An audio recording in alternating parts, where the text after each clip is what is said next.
बेगर आदमी को एक अजीब पत्थर मिला। उसने अपने हाथों से सतह से रेत झाड़ दी। ये सोने की तरह स्पर्श करने के लिए चिकना है। उसने दूर से कार की मरम्मत कर रहे चालक को देखने के लिए मुड़ा। एक पल की हिचकिचाहट के बाद भी उसे बुलाया। जैसा कि कहा जाता है, असली सोना आग से नहीं डरता। फिर दा जूंग ने लाइटर निकाला और उसे जलाया। ये बात बिल्कुल नहीं बदली है। पता चला कि यह वास्तव में सोने का एक टुकड़ा है। सो दोनों ने औजार लिए और फौरन खोद डाले। उनके आश्चर्य के लिए जमीन पर सोना सिर्फ पहाड़ की नोक है। मैं बहुत दिनों से खुदाई कर रहा हूँ, लेकिन मुझे नीचे का पता नहीं चल रहा है। उन्होंने ये देखने के लिए क्रूर बल प्रयोग करने का निर्णय लिया कि क्या वे इसे तोड़ सकते हैं, लेकिन दोनों ने पूरी कोशिश की। सोना स्थिर रहता है। ये देखना कि जनशक्ति पर्याप्त नहीं है, वे फिर से गाड़ियां खींचने लगे, लेकिन टायर ही नहीं डूबा। रस्सी टूट गई है। बिना किसी विकल्प के दोनों अथक खुदाई करने लगे। शाम तक सोना अभी भी अथाह है। ऐसा लगता है कि यह सोने का टुकड़ा नहीं है, लेकिन एक सुनहरा पहाड़। इस तरह खोदने का कोई तरीका नहीं है। इस समय दा जूंग ने प्रस्ताव दिया, भाई की आंख को खुदाई करने वाले को खोजने के लिए शहर जाने के लिए कहें। मैं रहता हूँ और सोने की रखवाली करता हूँ। राउंड ट्रिप में 4 से 5 दिन लगने का अनुमान है। दा जूंग ने विशेष रूप से पूछा। उत्खनन किराए पर लेने के कारणों के बारे में अवश्य सोचें। दूसरों को सुराग देखने न दें, लेकिन भाई की आंख सोचते हैं। मैं शहर से परिचित नहीं हूँ, मजबूत जाना चाहिए और सोने की रक्षा के लिए रहो। दा जूंग ने उसे बताया, रेगिस्तान में जीवित रहना कोई मजाक नहीं है। झुलसाने वाला सूरज, रात में क्रूर भेड़िए होते हैं। आपके लिए एक विदेशी के रूप में जीवित रहना कठिन है, लेकिन भाई की आंख ने रहने पर जोर दिया। दा जूंग अब कुछ नहीं कहते। अगले दिन भोर दा जूंग ने भाई की आंख के लिए एक बाल्टी पानी छोड़ा, कुछ डिब्बे और एक चाकू। साथ ही उसे अपना एकमात्र सैटेलाइट फोन भी दिया। फिर उत्साह से खुदाई करने वाले को खोजने के लिए चला गया। चिलचिलाती धूप के तहत भाई की आंख ने सोने को रेत से ढक दिया। फिर मैंने मरे हुए पेड़ों से एक छोटा तंबू बनाया। फिर सूखी लकड़ी का एक गट्ठर उठाओ।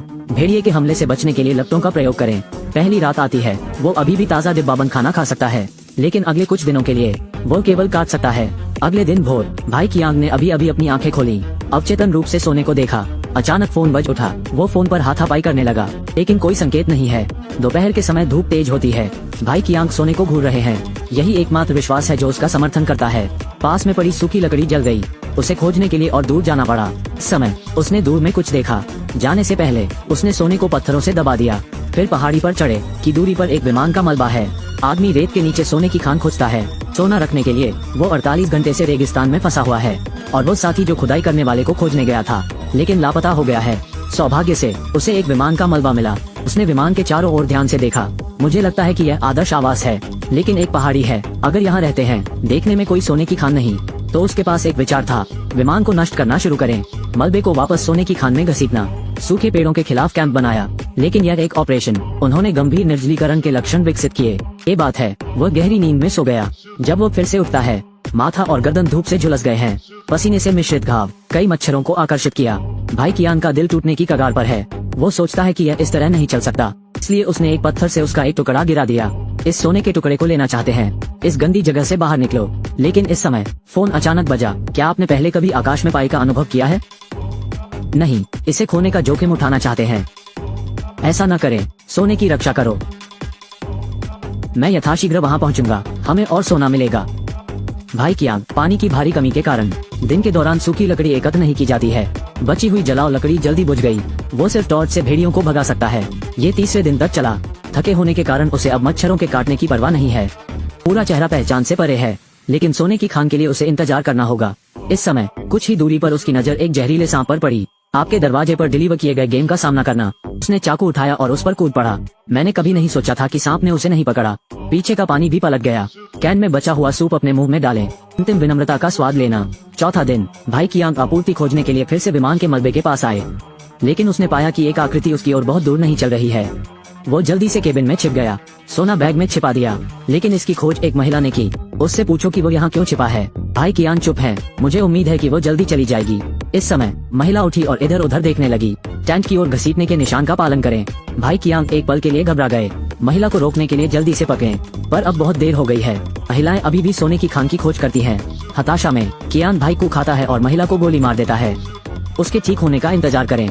महिला सांस नहीं ले रही थी। वो घबरा गया और जमीन पर गिर पड़ा। सोने के लिए वो हत्यारा निकला। मरुस्थल में शव को घसीटता हुआ आदमी। फिर शव को घसीटकर गड्ढे में दबा दिया गया। फिर महिला का सामान ले गए। पीने का पानी घूंट, सांप का मांस खाना, लेकिन लंबा नहीं। शव को जंगली भेड़िए घसीटकर बाहर ले गए। विनाश के लिए उसे शव को आग लगानी पड़ी। 5वीं सुबह उनके पार्टनर का फोन आया। भाई की आंख फूट फूट कर रोने लगे। मैं दा जूंग से जल्दी वापस आने की विनती करता हूँ, लेकिन दा जूंग ने कहा अभी भी कुछ दिन और इंतजार करने की जरूरत है। भाई की आंख का दिल टूट गया है, लेकिन जीवित रहने के लिए चिलचिलाती धूप में वो केवल सूखी जलाओ लकड़ी ही इकट्ठा कर सकता है। लेकिन जब उसने ऊपर देखा, रेगिस्तान में उड़ता हुआ रेत का तूफान मिला। वो जल्दी से तंबू में छिप गया। विनम्र तंबू, तेज हवा का विरोध करना कठिन है। जब वो फिर से उठता है, उसके पेट में एक टहनी फंसी हुई है। पीली रेत ने सब कुछ दबा दिया। वो अब नहीं जानता कि वो कहाँ है। सभी उपकरण भी खो दिए, लेकिन ये महत्वपूर्ण नहीं है। आईने ये रखता है कि सोने की खान कहाँ है। उसने गंभीर दर्द सहा और चारों ओर देखा। अंत में उसे सोने की खान मिल गई। फिर उसने टहनी खींच ली। इसके साथ सरल व्यवहार किया। फिर इसे गर्म कैन से ढक दें। अपने घावों को कीटाणु रहित करें। तेज दर्द ने उसे बेहोश कर दिया। धुंध में उसने वास्तव में मृत महिला को देखा था, लेकिन महिला ने उसे चोट नहीं पहुंचाई। इसके बजाय उसे थोड़ा पानी दें। जब वो जागता है, महिला ने अचानक उससे पूछा, क्या आप मेरी बहन से मिले हैं? पता चला कि वो उस महिला की बहन है। भाई कियान केवल जल्दबाजी में इनकार कर सकते हैं। महिला को भगा ले जाना।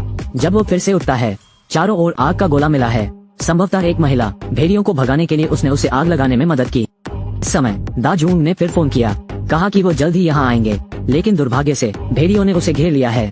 तब तक प्रतीक्षा करें जब तक जलाओ लकड़ी बाहर न निकल जाए। भेड़ियों का झुंड, लेकिन दूर नहीं, कोई देख रहा है, और वो साथी है जो कभी प्रकट नहीं हुआ। आखिरकार साथी ने भाई की आंख को भेड़ियों द्वारा धीरे धीरे घसीटते हुए देखा, जबकि उसने खुदाई करने वाले को सोने की खदानों तक पहुंचाया। जैसे ही वो कार से बाहर निकला, यह वीडियो का अंत है। मेरे पीछे आओ।